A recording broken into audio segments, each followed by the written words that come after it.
This is indieJourno.com. I'm Paul Matadine. Look at this new dramatic video from the city of Aransas Pass, Texas.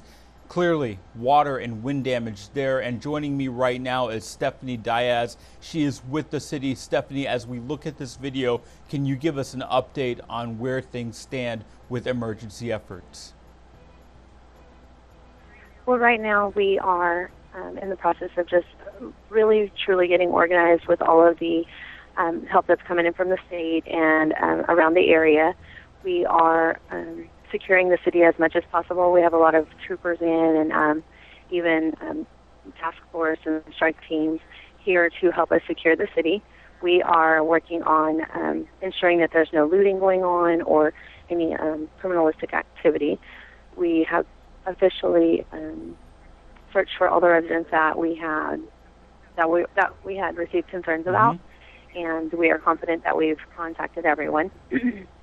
And we're just simply working on moving forward from here. As we look at this video, it seems like wind damage, I should say, was a major part of this. Are we seeing the resulting injuries? Are people coming to the hospital in droves? You know, you would think so with the video footage that you observed, but no. We did a great job of evacuating the majority of our city, and while we did have some residents stay behind, they did shelter in place, and they were not. Most of them were not injured, and if they were, it was very, very minor injuries. People in this area are used to the flood threat, so we're looking at this dramatic video. They know this can happen, so they knew to get out.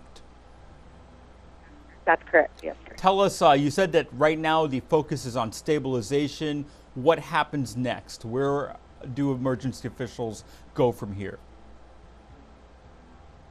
We are working on debris cleanup. We have a lot of different agencies coming in to help us just get the community back in order.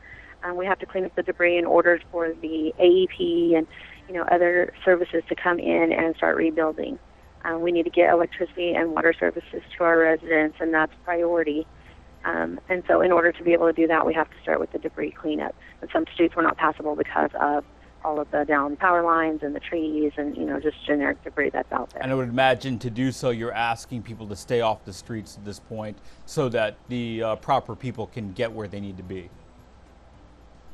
That's correct. We need everyone to just, hold tight and know that we're working as fast as possible and allow the emergency services to do their job. On social media across the country and the world, people want to help Texas, the state of Texas, the people that are dealing with this damage, this flooding, and just the uncertainty for the future. How can they help your community? First and foremost, prayer. We could definitely use prayer. Our residents are devastated, and many of them have not returned home yet. And so when they do, we know that it is going to be very unfortunate what the sight that they see. Aransas Pass is very much a town of people who were born and raised here and stay here until the day they die. So they're going to be truly devastated at what they're coming home to, and it's not going to look anything like what they've ever seen before.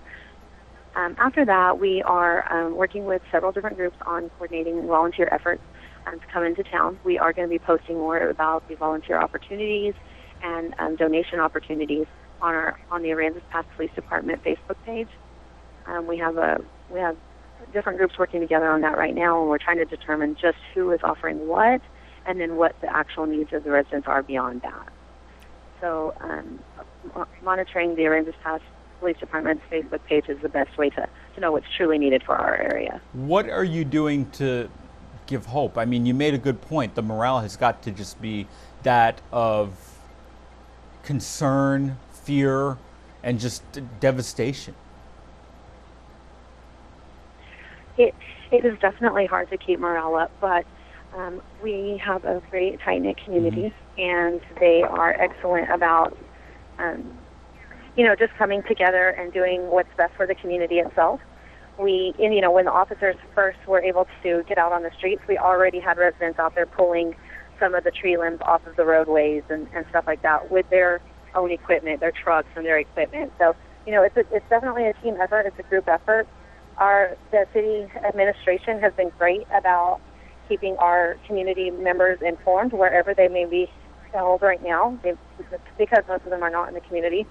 We're keeping them informed on the website, the city's Facebook page, the Aransas Pass Police Department's Facebook page and website, and we're just trying to encourage them to allow us to do what we need to do in order to stabilize the situation, and then we'll also continue to work with them in order to get our city back to where we had it before and even better. And I'd say I noticed that it stood out to me that social media is being utilized in a very critical way by the city. I mean, people are responding to what you're putting out there. I'm sure you're seeing that as well. That's correct. We have thousands and thousands of personal messages coming to us from Facebook, from residents concerned about loved ones, and others just offering words of encouragement and support to all of our staff. And we appreciate that. And please note that we are getting back to everyone as soon as possible and as quickly as possible. We realize that Facebook and social media is definitely the way to communicate with residents, and so we're utilizing that as much as possible. Even when we had no telecommunication services here in the city, we were able to use the satellite phone to say, hey, get the message out that everyone is alive and well, So we're utilizing it because we know that that is the biggest platform, and that's the way we can reach the most people. Very good, Stephanie. Well, thank you for the update. We wish you the best. And again, we're with you through this one. Thank you so much. We really appreciate it.